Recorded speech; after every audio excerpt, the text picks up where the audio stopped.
Amin. InsyaAllah pada malam ni tuan-tuan, perempuan dan mati Allah sekalian, kita sambung lagi perbincangan tentang khauf. Tak habis lagi iaitu takut kepada Allah Ta'ala. Khauf, takutnya. Kita sambung pada perenggan dan bahawasanya harap itu menyalahi ia akan cita-cita. Kita sambung situ ya. Kalau di kitab kat situ ya. Sebelum tu saya bagi sedikit rumusan pada peringkat awalnya berkenaan sifat yang terpuji ni. Sifat yang dituntut untuk kita lakukan ni. Sifat mahmudah. Iaitu sifat mahmudah yang kedua. Yang dinamakan khauf, yakni takut kepada Allah Ta'ala. Khauf, takut kepada Allah Ta'ala ni terbahagi kepada dua. Yang pertama, takut dia akan Allah Ta'ala, akan seksa, akan azab, akan dosa yang dilakukan olehnya, balasannya di akhirat. Balasannya di akhirat. Itu yang pertama. Yang kedua, khauf ini adalah dengan mengenal akan Allah Ta'ala, iaitu atas jalan mengenali sifat kesempurnaannya, sifat kamalat. Atas jalan kita hari ini ma'rifatullah. Atas dua situasi ni bagi orang beriman, takut kerana azab, seksa, dosa tu betul tu.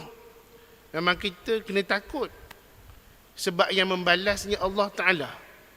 Tetapi yang terlebih sempurna takutnya itu adalah takut akan diri Allah. Atas jalan mengenal dia akan Allah Ta'ala. Yang ni Allah sebut sendiri di dalam Al-Quran, innama yakhshallaha min ibadihil ulama. Yang takut pada Allah Ta'ala itu adalah ulama'. Kita dah nampak ulama' tu takut pada Allah Ta'ala. Kita tak nampak para anbiya', para awliya'. Sebab apa? Nabi pernah sebut keluar daripada mulut dia, akulah orang yang paling takut pada Allah Ta'ala. Allah sebut orang yang takut pada Allah Ta'ala ni adalah orang yang mengetahui. Siapa dia ni? Ulama' entah. Jadi kita duk bahan ulama' ni. Sedangkan Allah sebut orang yang takut kepada Allah Ta'ala itu adalah ulama'. Bukan pembesar, bukan pemerintah, tetapi ulama', dia kata. Habis, Nabi ni bukan ulama' ke? Sebab Nabi pernah sebut, dalam kitab ni pun Nabi sebut, ana akhwafukum lillahi ta'ala. Akulah manusia yang terlebih takut pada Allah Ta'ala. Nabi. Begitulah dalam hadis Nabi SAW, Nabi pernah menceritakan, mana-mana jalan yang dilalui oleh Sayyidina Umar Al-Khattab, maka jalan tersebut tak dilalui oleh syaitan. Rasa-rasa jalan yang dilalui Nabi macam mana? Kalau Umar tu takutnya syaitan nak berselisih ataupun lalu jalan Sayyidina Umar, habis jalan Nabi macam mana? Begitu juga Allah sebut dalam Quran, bagi mereka yang mati syahid itu, mereka ni hidup. Bahkan mereka ni hidup, diberi, dikurniakan makan oleh Allah Ta'ala. Bahkan Nabi lebih daripada itu. Atau tu kena ingat macam tu. Bila Allah sebut, tidak ada yang lebih daripada Nabi. Marilah apa manusia pun, marilah contoh macam mana pun, maka Nabi tetap diutamakan. Kenapa tuan? Kerana Nabi pilihan Allah. Nabi tak ada dosa, maksum. Jadi, kesempurnaan takut pada Allah Ta'ala tu ambil yang kedua. Itu bagi mereka yang mengenal Allah Ta'ala. Maka Allah sebut dalam Quran, ulama' yang paling takut pada Allah Ta'ala. Dalam kepala otak kita ni, ulama' yang ada ni tak takut kepada Allah Ta'ala. Kan menyalahi nas tu. Kita dah nampak dengan nafsu. Kita dah nampak begitu lah. Kita dah nampak orang yang takut kepada Allah Ta'ala ni bukan ulama'. Sedangkan Allah sebut orang yang takut pada Allah Ta'ala ini adalah ulama', orang yang mengenal akan Allah Ta'ala. Itulah kesempurnaan, ketakutan yang lebih sempurna daripada yang pertama. Kita ni boleh jadi yang pertama. Takut Allah Ta'ala tu sebab dosa. Takut Allah Ta'ala tu sebab seksa yang dijanjikan oleh Allah Ta'ala. Ulama bukan sebab dosa. Ulama bukan sebab seksa. Tetapi dia mengenali Allah Ta'ala. Seperti mana Nabi mengenali Allah Ta'ala. Seperti ini para awliya mengenali Allah Ta'ala. Mereka ni bukan buat dosa dah. Bukan buat dosa dah.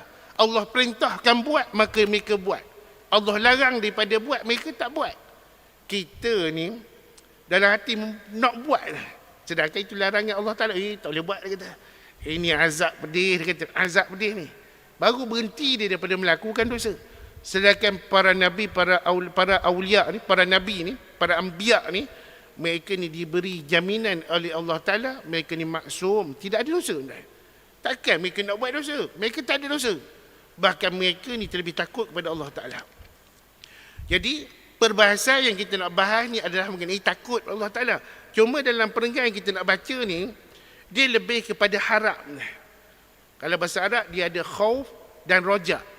Mengharap. Bahkan di atas tu disebut, bagi orang yang melakukan dosa dia kena banyak takut daripada harap.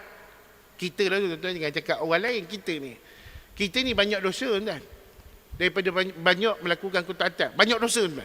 Kita ni muka macam kita ni, kita kena lebih takut daripada harap. Muka kita ni lah.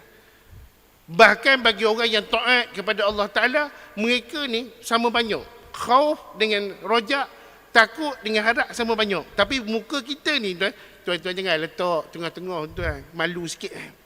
Malu sikit. Sebab Saidina Umar dalam kitab ni, Saidina Umar ni sahabat Nabi yang dijamin syurga. Umar Ibn Khattab. Umar kata, sekiranya diseru kepada aku akhirat nanti, diseru, wahai semua manusia, masuklah kamu semua ke dalam syurga kecuali seorang. Kalau diseru begitu, Umar kata, aku takut yang tak masuk syurga takut. Umar.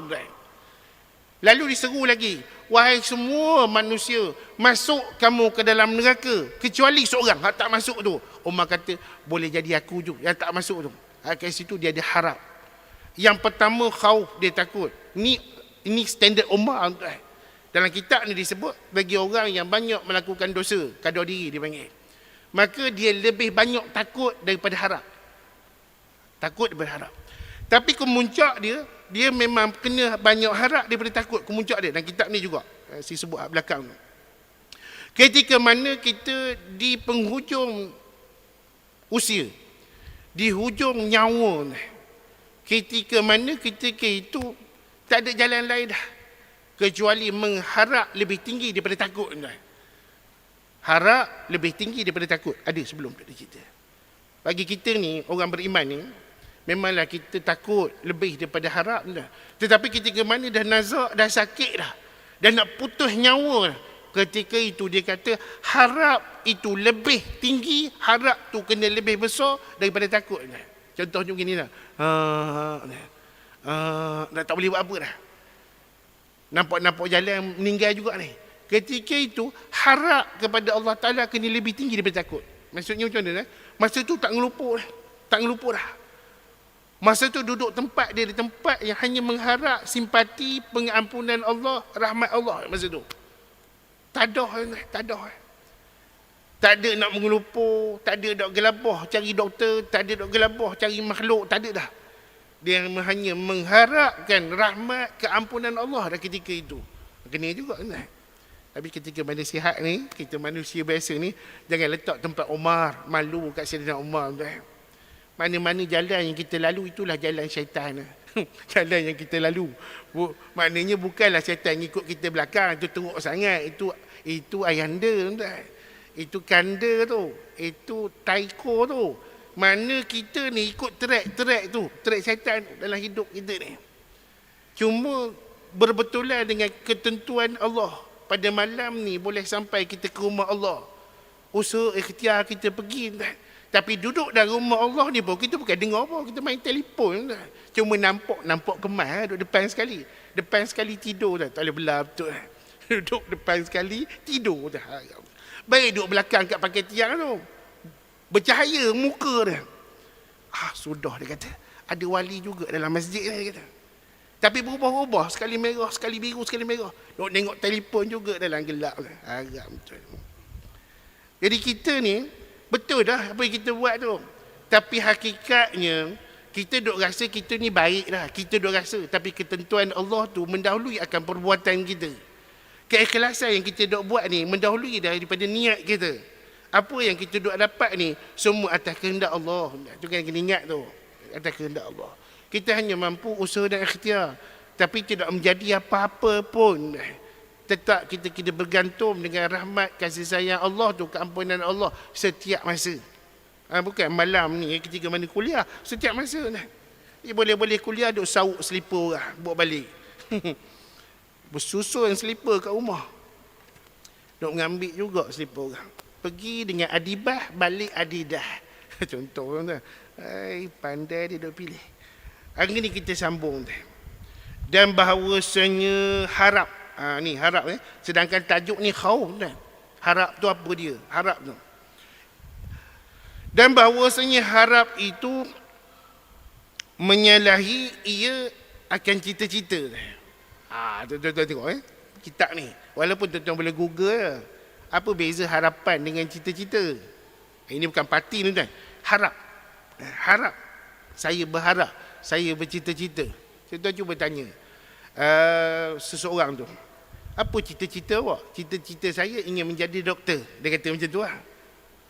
Apa harapan awak? Harapan saya supaya saya dapat lulus dalam peperiksaan ni. Supaya saya terpilih, dia kata. Nak jadi doktor tu lah. Dia kata ada beza tu. Harap dengan cita-cita. Khauf itu takut pada Allah Ta'ala. Khauf tu takut pada Allah Ta'ala. Maka yang satu lagi itu harap. Mengharapkan rahmat daripada Allah Ta'ala. Satu benda yang berbeza. Sedangkan dia bukan cita-cita. Dia harap. Ni dia nak syarah harap tu. Dengan bahawasanya harap itu bergantung hati. Duduknya dalam. Bergantung hati. Duduknya di dalam. Dengan gemari yang dia suka, yang dia kehendak, pada hasilnya, pada apa yang dia nak capai di hujung. Apa benda yang dia nak dapat di hujung. Dia kata, itu harap, dia kata. Bergantung hati dia, aku nak benda ni. Aku nak sangat benda ni, hati dia. Dia gantung begitu, dia kata. Apa yang dia nak pada penghujung apa yang dia usahakan. Pada masa yang akan datang, hujung tu, dia kata. Yang akan datang. Serta berusaha ia pada sebab bagi hasilnya. Dia usaha untuk mendapatkannya. Apa jalan pun dia usaha untuk mendapatkannya. Kerana apa? Kerana dia sangat berharap. Dalam hati dia, dia akan dapat, dia nak benda tu. Itu harap dia panggil. Bila? Ujung. Bukan sekarang. Ujung nanti. Berharap akan Allah masukkan ke dalam syurga. Berharap Allah Ta'ala mengampunkan dosa dia. Semua tu dibuat di sini. Tapi harapannya di hujung. Dia kata begitu. Dia bukan cita-cita. Nanti dia tengok. Seperti mereka yang menajak. Yang memajak lah. Yang menajak. Yang membajak. Akan sawah dan menanam ia padanya akan padi. Orang yang nak menanam padi. Maka dia berusaha untuk membajak terlebih dahulu. Menyediakan tempat untuk dia mencampakkan benih. Untuk menanam padi, dia kata. Dia nak tanam padi. Tapi dia kena bajak, kena bersihkan dulu tempat tu. Dia bukan begitu lah. Dia kata. Maka harap ia akan mendapat padi pada ketika mengetam, mengambil hasil nanti. Dia mengharapkan apa ketika mana dia duduk bajak, dia tabur benih tu. Nanti dia nak mendapat hasil daripada apa yang dia buat tu. Tu harap. Harap mana? Sepanjang masa. Sepanjang masa daripada apa yang diusahakan tersebut, harapan dia nak mendapatkan hasil di kesudahan usaha dia tu. Tu harap nama dia.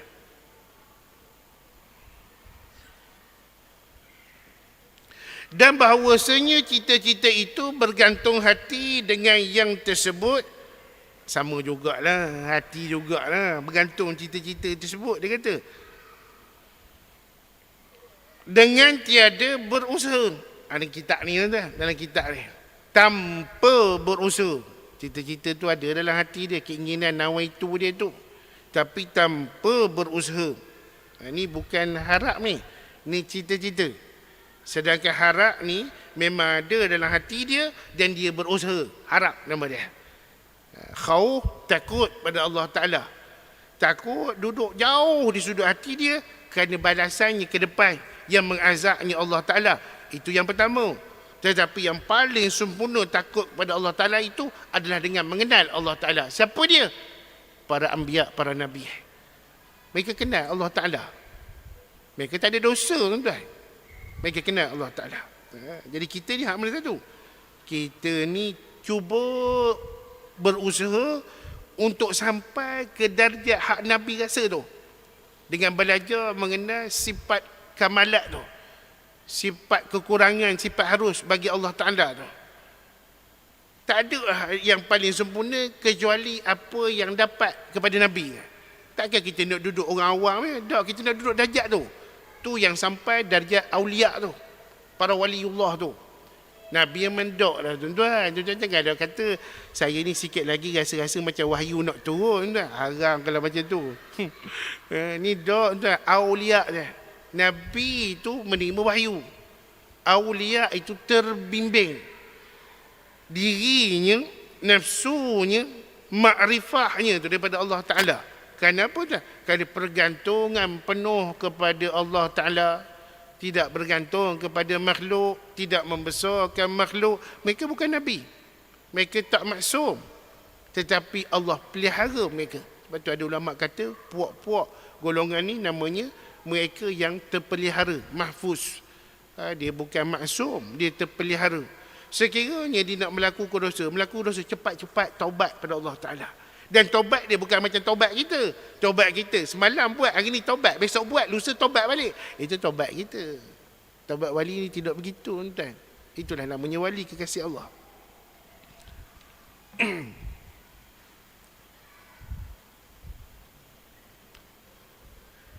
Dan bahawasanya cita-cita itu bergantung hati dengan yang tersebut dengan tiada berusaha pada menghasilkan yang digemari, yang diinginkan.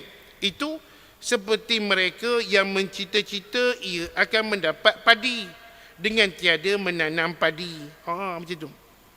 Atau mencita-cita ia akan mendapat anak tapi dengan tiada berkahwin. Tiada ia berkahwin. Itu namanya cita-cita. Kata ulama ni lah, dia kata begitu. Tapi kalau harap disertakan dengan tindakan, disertakan dengan tindakan yang penuh di dalam hatinya, yang tanpa putus, setiap kali dia mengerjakan perkara tersebut kerana dia nak pada hasilnya, dia nak pada capaian di hujungnya dengan hati dia. Itu namanya harap. Tapi cita-cita dia tak sertakan dengan usaha dan ikhtiar. Kata ulama ni lah. Seperti mana dalam firman Allah, innal ladzina amanu wal ladzina hajaru wa jahadu fi sabilillah ulaika yarjuna rahmatallah wallahu ghafurur rahim. Bahawasanya mereka yang beriman dan mereka yang berpindah, berhijrah. Hajaru tu berhijrah, berpindah daripada negeri kufur, negeri kafir ni kepada negeri yang beriman.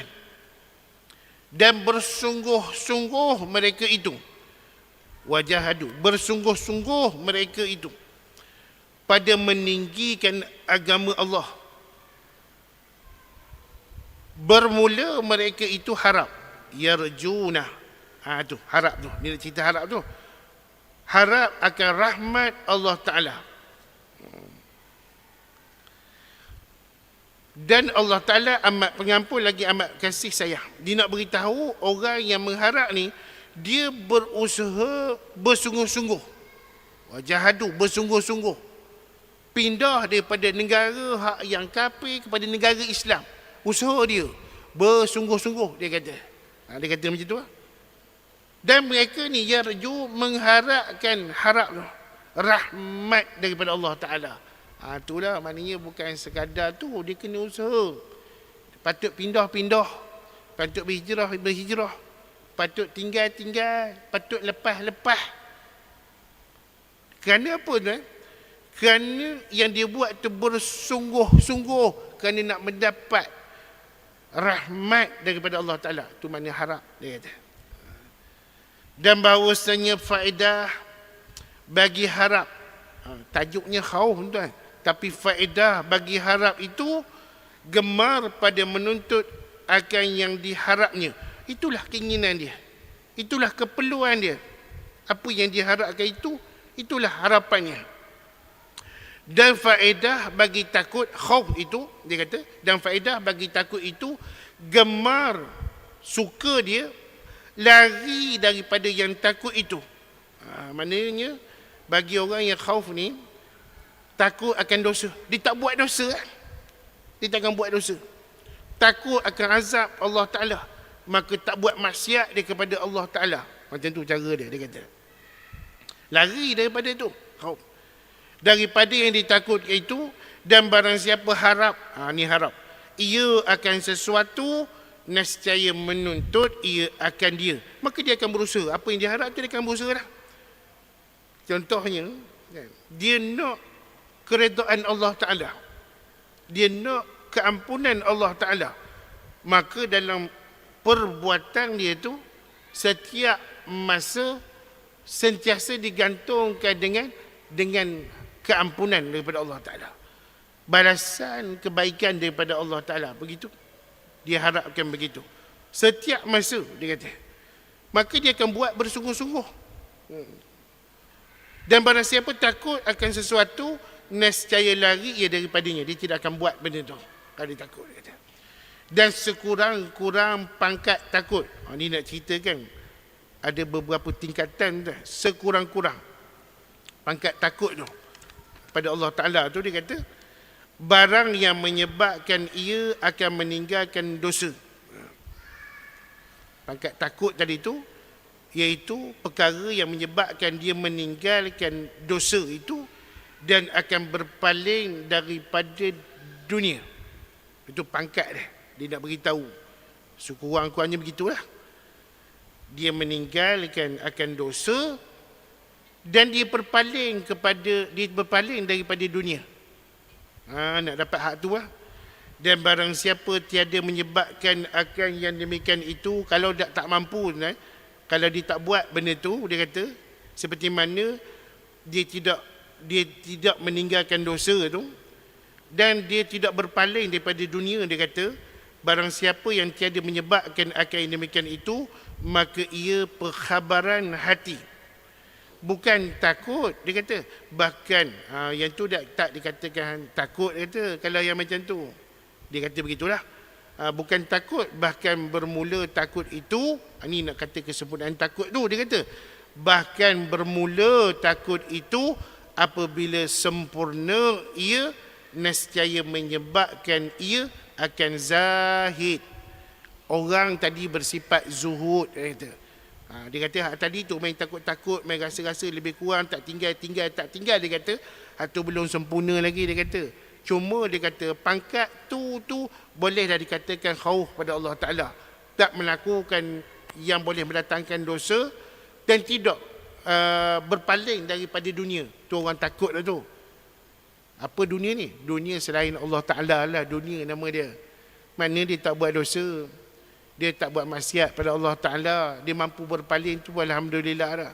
Tetapi dia kata tak sempurna dengan dia. Khauf itu, dia kata, kecuali, dia kata itu. Takut itu, bermula takut itu, apabila sempurna ia, nescaya, kalau benar-benar takut itu, dia kata, menyebabkan orang ni akan zahid, iaitu bersifat zuhud. Dia kata zuhud tu lah, daripada dunia. Maka sekarang menyebut hamba akan zahid, dan maknanya wallahu alam. Dia nak kaitkan antara khauf, roja, harap dan kesempurnaan itu letaknya pada zahid, pada orang yang bersifat zuhud. Ni kaya raya, harta banyak, duit banyak, tapi dia kata dia takut pada Allah Ta'ala. Dia kata bukan macam tu lah. Pada masa sama dia mengharapkan keampunan Allah. Dia ni senang ceritanya bukanlah kiblat pada dunia. Tapi tak ada sifat zuhud pun pada dia. Tak ada, tuan. Tapi dia kata, aku ni takut ke Allah Ta'ala. Dia kata begitu lah. Dia kata tak sempurna. Dia kata apabila sempurna khauf pada Allah Ta'ala tu, nescaya orang ni mengeluarkan satu nama sifat zuhud. Dia kata tu sempurna habis lah khauf tu pada Allah Ta'ala. Kan tidak berlakon je tuan. Bila pengarah kata action, dia start lah. Menangis. Menangis. Dia kata macam tu lah lebih kurang. Cut. Dia kata alhamdulillah pelakon terbaik. Dia kata kalau macam ni orang tengok mesti menangis je. Alhamdulillah lah saya boleh menjiwai watak saya. Maknanya dia tu hanya buat kerana dunia. Dia buat tadi bukan kerana Allah Ta'ala. Senang ceritanya dia ni tak ada zuhud dalam diri dia.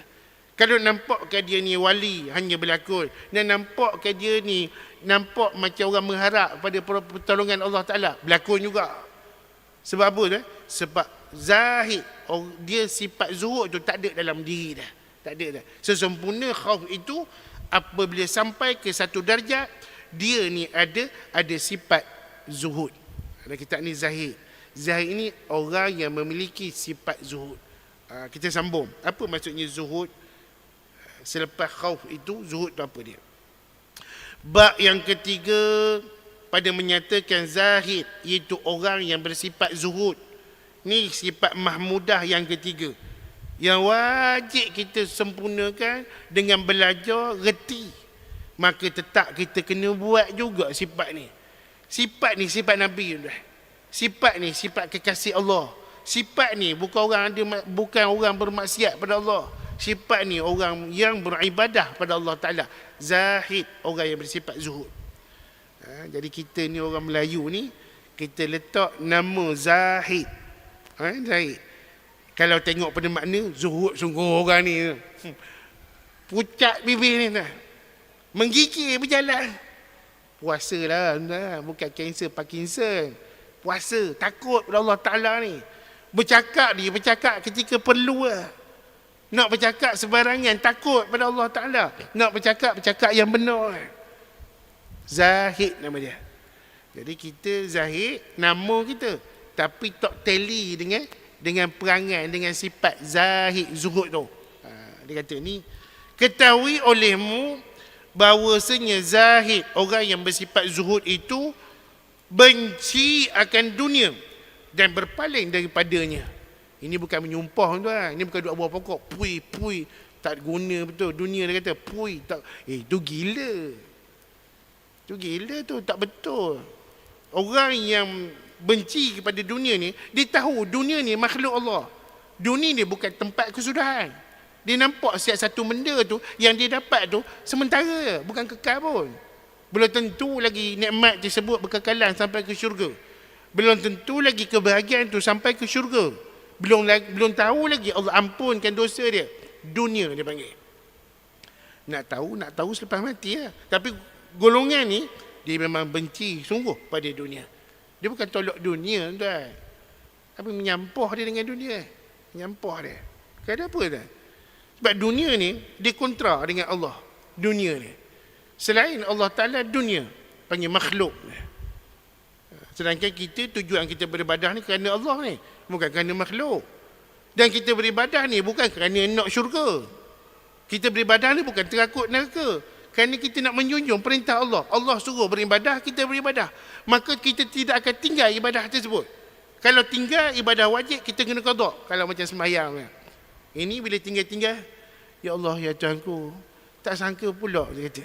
Dalam perjalanan hidup aku ni, dia kata, engkau tentukan aku tak sembahyang 20 tahun, dia kata. Bukan aku minta, engkau tentukan, dia kata. Macam itulah lebih kurang. Tak pernah pun rasa bersalah atas tuntutan. Ya Allah suruh, sembahyang, fardu tu, Allah suruh. Jadi kita tak sembahyang, kita kata, ni bukan Allah tentukan ke, dia kata. Dulu dia kata, aku memang nak sembahyang, tak tahulah kaki nak pergi masjid, pergi karaoke, dia kata. Nak pergi masjid, pergi pasar. Nak pergi masjid, dia kata begitu lah. Sedangkan memang cita-cita dia tak nak ke masjid, nak pergi ke pasar, contoh. Kita hari ni, kita berniat nak pergi masjid, maka sampai kita ke masjid. Bukan perbuatan tu hari ni Allah baru tahu. Bahkan Allah tentukan perbuatan kita tu. Maka kita usahakan. Berapa ramai orang nak pergi masjid? Melepak kat depan tu je. Makan yang tofu. Duduk depan tu tuan. Duduk depan tu dia kata, mana orang perasan dia kata. Aku semayang, aku tak semayang. Lepak depan tu je. Bini dia telefon, abang ke mana ni? Abang kat masjid ni kata. Tengah dengar kuliah. Loh, berubah dah suami aku dia kata. Depan tu je dia duduk. Lepak situ je. Boleh-boleh tutup kedai baru dia balik. Kenapa lambat balik ni? Kuliah ustaz tu panjang dia kata. Dia kata gitu. Siapa yang tahu? Tak ada orang tahu. Kita semayang tak ada wuduk ni tuan-tuan. Ada orang dapat detect tak ada wuduk. Dia tu tak ada wuduk, tak ada tuan-tuan. Kita bukan main duduk sah depan. Dah 30 tahun semayang tak ambil wuduk. Tuan-tuan, Allah terima ke semayang tu? Memang tak terima lah tuan. Sebab tu dalam agama ni tuan, kalau nak ambil mudah-mudah je, lebih-lebih kurang je, nescaya kita tidak akan mengikut apa SOP yang ditentukan oleh Allah Ta'ala. Nak jadi wali, kena ikut Nabi. Nak jadi ahli ibadah, kena ikut Nabi. Nak ikut agama, kena ikut Nabi. Janganlah menolak ulama, ikut Nabi. Kita bukan hidup zaman Nabi. Kita hidup bukan zaman Nabi.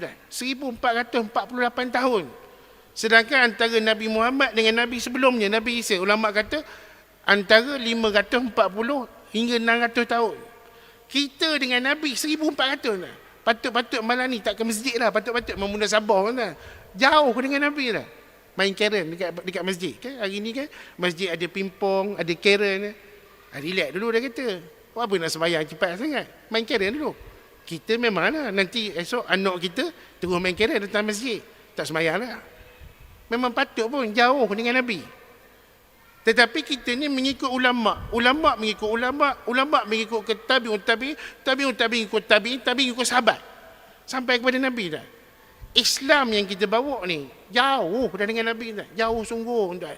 Tuan-tuan tengok hari ni. Ada orang duk sebut ulama. Orang duk sebut tok guru. Orang duk sebut imam.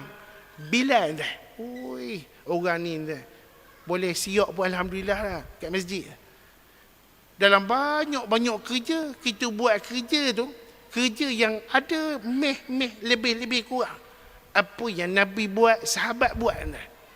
Duduk atas muka bumi ni. Syukur pada Allah Ta'ala. Kita tak pernah jumpa Nabi. Tapi tak pernah lupa kita akan Nabi SAW. Alhamdulillah. Syukur pada Allah Ta'ala.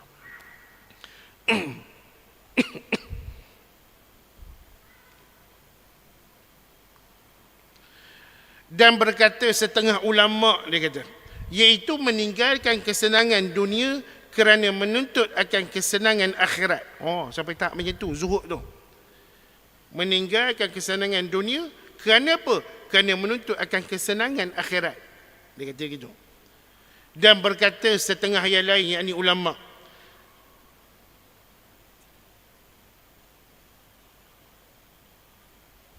menyimpankan atas kadar yang sangat berhajat daripada barang yang diyakinkan. Ialah nak makan sedikit je, duit sedikit aja, apa-apa keperluan sedikit je dia kata. Akan halnya, tu nak katakan bahawa zuhud tu tak berlebih mana pun. Sikit je untuk kegunaan. Sikit je. Sekadar perlu lah. Dia kata begitu. Dan berkata setengah yang lain, yang ni ulama' juga, meninggalkan menuntut yang tiada ada hingga habis barang yang ada. Macam mana tu? Meninggalkan menuntut sangat berhajat yang tiada dah. Seperti mana yang kita kumpul di atas muka bumi ni.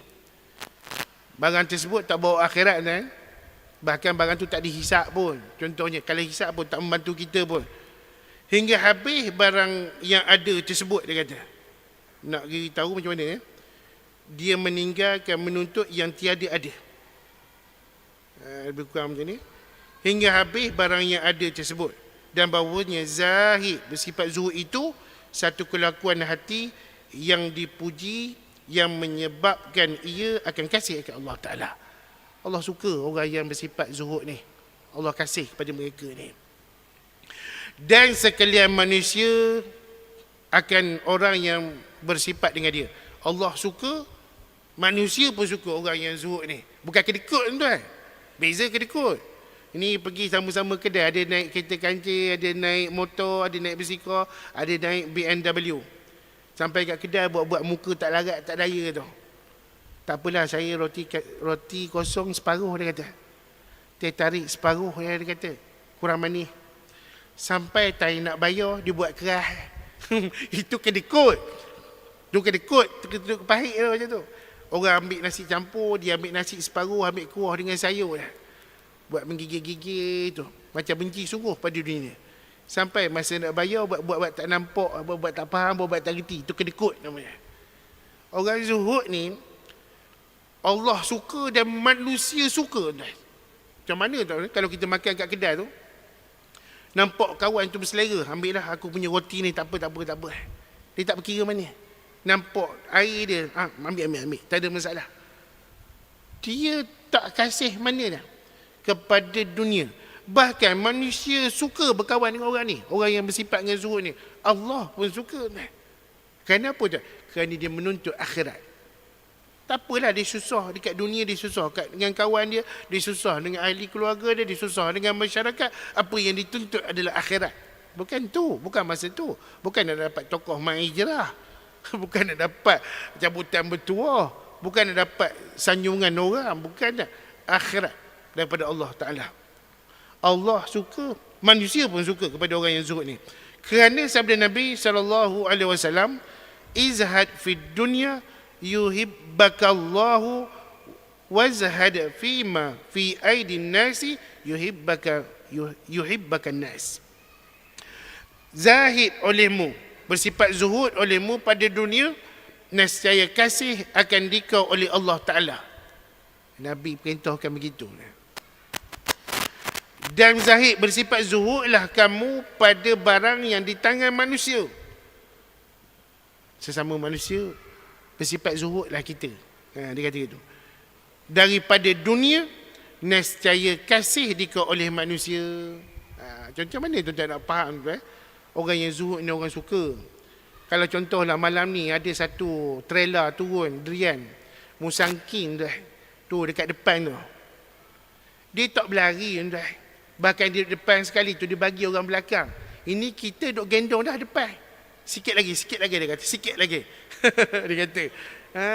Orang tu, orang pun suka dah. Dia boleh ke dia buka dah. Dia buka, baru dia nak ambil kawan dia bagi kat kawan dah.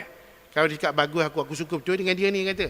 Setiap kali dia buka aku bahai. Setiap kali buka aku bahai. Setiap kali ambil aku ambil, dia kata.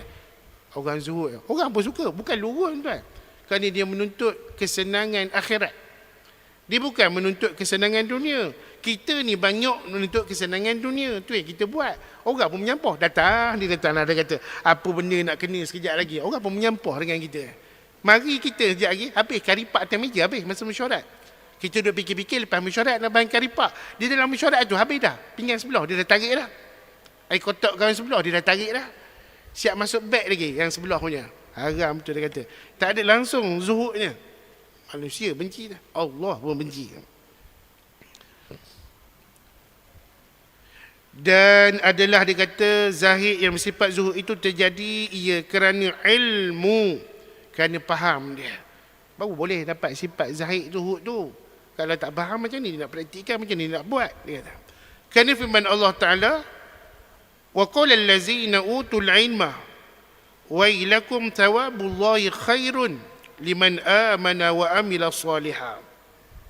Artinya, dan berkata oleh mereka yang diberikan akan ilmu. Siapa beri ni? Allah Ta'ala. Ajak usaha kita belajar malam ni nak tahu apa sifat zuhud zahid tu. Tapi yang memberinya Allah Ta'ala. Ada orang baca lunyai kitab, balik-balik molek-molek juga nasi bungkus dia rembat dua tu berjalan. Nampak dah kawan belakang tu. Dia kata, aku bagi ke dia, aku ambil bawa balik, bagi bini lagi bagus. Dia kata, kerana ilmu, dia kata. Siapa beri ilmu untuk zuhud tu? Allah Ta'ala. Allah Ta'ala bagi dah. Mulia dah orang zuhud dia. Mulialah Allah suka. Allah suka dah. Dan manusia pun suka. Celaka kamu, bermula pahala Allah Ta'ala lebih baik bagi mereka yang beriman dan yang beramal. Ia akan amal yang soleh daripada barang yang diberikan akan Qarun di dalam dunia. Iaitu apa dia? Ilmu yang berbentuk amal yang salih daripada yang diberikan harta yang banyak kepada Qarun di dalam dunia. Baik ilmu yang amal soleh itu, dia kata amalan yang soleh itu lebih utama. Telah menerangkan Allah Ta'ala dalam ayat ini bahawasanya zahid orang yang bersifat zuhud itu setengah daripada faedah bagi ilmu, dan ketahui olehmu bahawasanya zahid orang yang bersifat zuhud itu beberapa pangkat. Ni nak cerita pangkat ni orang yang zahid ni.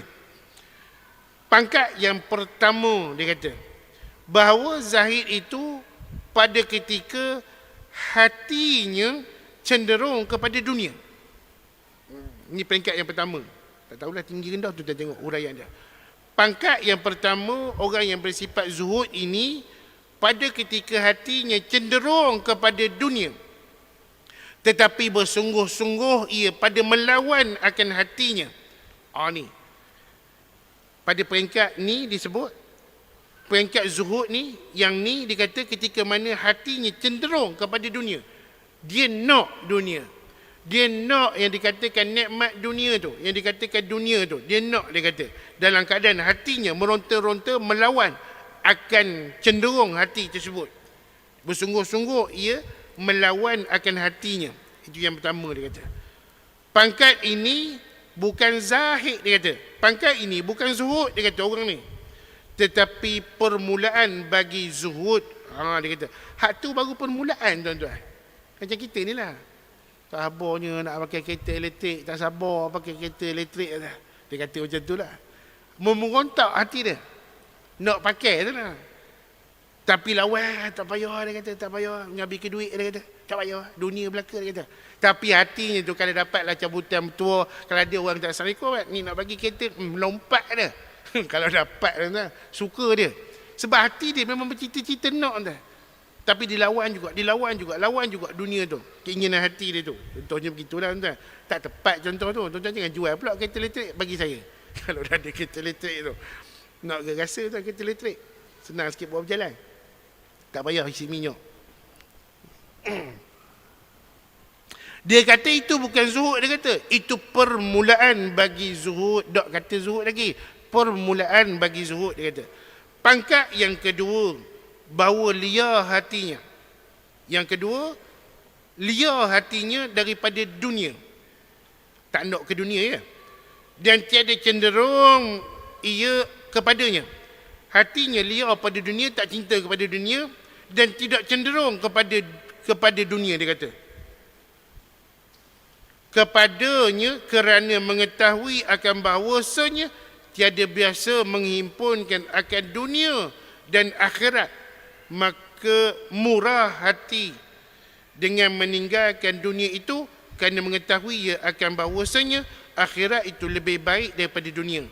Seperti murah hati mereka yang membeli akan permata yang indah. Itu contoh, tuan. Jadi pada peringkat yang kedua ni, hati dia ni liar pada dunia dan tak cenderung pada dunia. Yang pertama, hati cenderung pada dunia. Dia berlawan dengan kehendak tu. Itu baru permulaan zuhud, dia kata. Baru mula zuhud. Tak dikatakan zuhud lagi tu, hak tu, dia kata. Tapi pada pangkat yang kedua ni, dia kata hati dia tak cenderung liar pada dunia, tak cenderung kepada dunia, dia kata. Dan dia mengetahui bahawa dunia dengan akhirat itu tak duduk sekali. Dunia sekarang, dia kata, akhirat di sana, dia kata. Nak letak tempat hak sama, dia kata, mustahil dapat duduk bersama, dia kata. Ada pengetahuan di situ, ada ilmu di situ, dia kata. Bahawa akhirat itu lebih baik daripada dunia. Seperti, dia kata, itu contoh. Contoh yang kedua. Seperti murah hati mereka yang membeli akan permata yang indah dengan RM1. Tak ada nilai permata tu. Tak ada, tak ada nilai. Membeli akan permata yang indah dengan RM1, dia kata. Sekalipun kasih ia akan wang yang RM1 itu. Dan itu zahid, sifat zuhud itu lebih rendah dan lebih rendah, dia kata membeli seperti murah hati. Azan.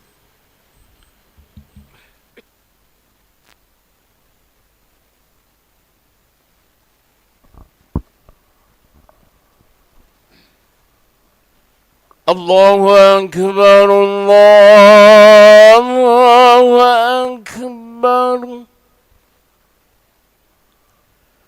Allahu Akbar,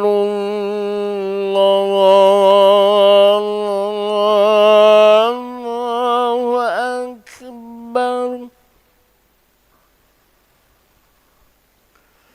Asyhadu an la ilaha illallah.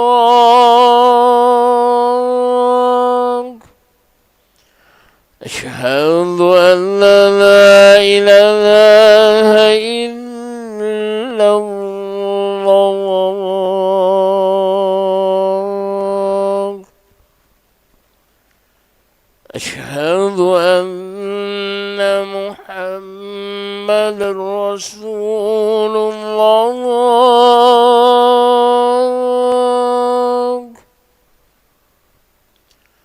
Asyhadu anna Muhammadar Rasulullah.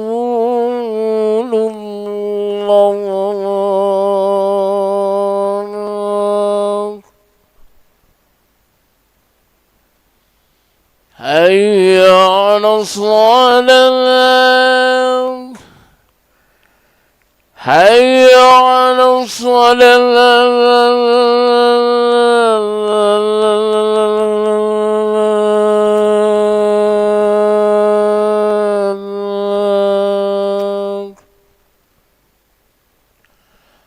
hayya 'ala falah,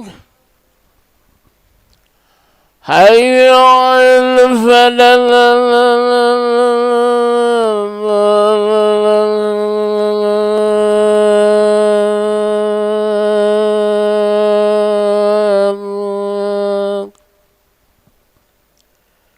Allahu Akbar, Allahu Akbar. La ilaha illallah.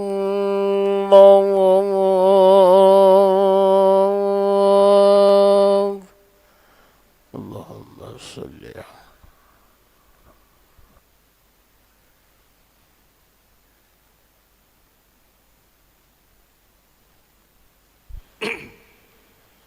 Kita ambilkan perenggan ya. Maka pada peringkat yang kedua, peringkat zuhud yang kedua, tadi itu permulaan, belum lagi dia kata. Jadi pada peringkat ni macam mana dia bagi contoh, dia kata hatinya liar kepada dunia dan dia tidak cenderung kepada dunia. Dia kata tak cenderung. Dan dia tahu tidak akan bercampur antara dunia dengan akhirat. Nak letak pada satu tempat, ada sama nilai tak dunia akhirat, tak sama. Dia kata dia tahu dengan sebab ilmu dia tahu. Sebagai contoh, seperti murah hati mereka yang membeli akan permata, dia kata. Contoh dia, murah hati, senang, tak ada rasa apa-apa, ringan je, mudah beli permata. Permata yang indah dengan nilai RM1 dah. Bukan besar mana pun, dia tahu tak ada besar mana pun permata tu, tapi dibayar juga dengan nilai, dia kata. Bukan begitulah. Sekalipun kasih ia akan wang yang RM1 tu, ada rasa kasih juga. Sebab tu dibayar tu. Dibayar tu, ada rasa kasih juga dengan nilai RM1 tu, dia kata begitu. Dan itu zahid orang yang zuhud yang lebih rendah, dia kata.